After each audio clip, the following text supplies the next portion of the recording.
बिस्मिल्लाहिर्रहमानिर्रहीम। अस्सलाम वालेकुम। लाखों करोड़ों दुरूद आखिरी नबी हज़रत मोहम्मद सल्लल्लाहु अलैहि वसल्लम पर और आपकी आल पर।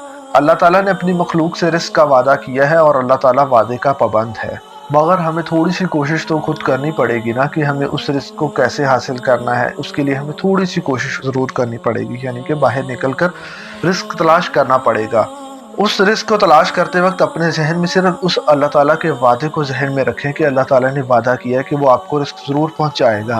जब आपके जहन में ये बात होगी तो आप हरगिज़ टेंशन नहीं लेंगे और वो टेंशन आपके लिए बायस कमज़ोरी का सबब नहीं बनेगी। आज के दौर में बहुत सारी नौजवानों की तादाद बेरोज़गार है और वो बहुत परेशान है और रोज़गार तलाश करने में मारे मारे फिरते हैं।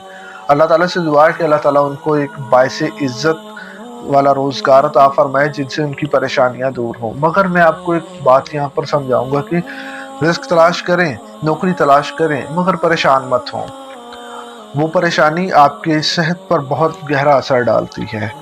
जैसे ही सुबह होती है, एक मोटी ताज़ी गाय जंगल का रुख करती है और जंगल से खूब ताज़ा घास खाती है, सारा दिन खाती रहती है, यहाँ तक कि जब वो खूब पेट भर कर खा लेती है तो फिर वो जंगल की तरफ दोबारा रुख करती है। जिस वक्त रुख करती है दिन ख़त्म हो जाता है और रात शुरू हो जाती है।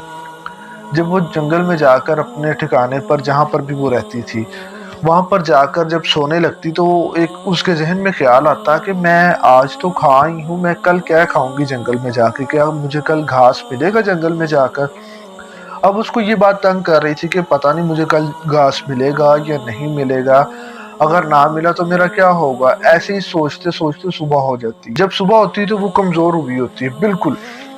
क्यों वो कमज़ोर होती है? वो टेंशन सारी रात लेती रहती है जिसकी वजह से वो कमज़ोर हो जाती है। फिर वो जंगल से निकलती है घास खाने के लिए, फिर उसको वैसे ही ताज़ा घास मिलता और सारा दिन खाती। जब पेट भर जाता तो जंगल की तरफ दोबारा रुख करती, फिर रात हो जाती और फिर वही जो गुज़िश्ता रात सोच रही थी कि मुझे कल क्या मिलेगा जंगल में, क्या मुझे घास मिलेगा या नहीं मिलेगा, अगर ना मिला तो क्या होगा मेरा। खैर, फिर सुबह हो जाती है। सुबह जैसे ही होती है वो फिर कमज़ोर हो जाती है।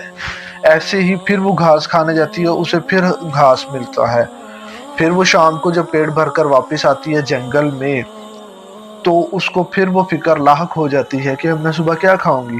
अब उसको ये समझ नहीं थी आ रही कि मैं किसी भी दिन भूखी नहीं सोई, मैं जब भी जंगल में जाती हूँ मुझे घास मिलता है। ऐसे उसकी ज़िंदगी का काफ़ी हिस्सा गुजर गया। सुबह जाती जंगल से जाती जजीरे पे और घास खाती और शाम होते ही जंगल की तरफ वापस आ जाती। मगर शाम को फिर वही रूटीन जो बहुत अरसे से चलती आ रही थी। इस फिक्र ने गाय को इतना कमज़ोर करके रख दिया था कि मत ही पूछें आप। उसे ये समझ नहीं थी आती कि मैं आज तक भूखी नहीं सोई। अगर देखा जाए तो जो यहाँ पर गाय है वो इंसान का नफ्स है, जो इंसान को तंग करता है कि तुम कैसे खाओगे, कैसे पियोगे, अगर ना मिला तो क्या होगा। और जबकि जो हरा भरा घास है वो दुनिया है, वो हमें इस परेशानी में मुब्तला कर देता है। गाय यानी कि हमारा नफ्स हमें इस हद तक परेशान कर देता है कि हम सेहत नहीं बना पाते और परेशानी के बायस कमज़ोर हो जाते हैं और बहुत सारी बीमारियां मुफ्त की मोल ले लेते हैं। अल्लाह ताला से रिस्क मांगे, अल्लाह ताला से रोज़गार मांगे, मगर शर्त है कि थोड़ी सी आप कोशिश करें। अल्लाह ताला आपको ज़रूर अता फरमाएगा, क्यों नहीं अता फरमाएगा। मेहनत तो करें। अल्लाह ताला मेहनत कभी किसी की नहीं रखता और ना ही किसी की मेहनत रायगा जाने देता है। आपसे गुजारिश है कि इस चैनल को सब्सक्राइब कर दें और अगर आपको मेरी इन छोटी छोटी बातों से कुछ सीखने को मिलता है तो बराए मेहरबानी इसे आगे शेयर कीजिए और अपनी राय का इजहार नीचे कमेंट में दीजिएगा और लाइक कर दीजिएगा। अल्लाह ताला आप सबको दुनिया और आखिरत की खुशियाँ अता फरमाए। अपना बहुत सारा ख्याल रखिएगा। अल्लाह हाफिज़।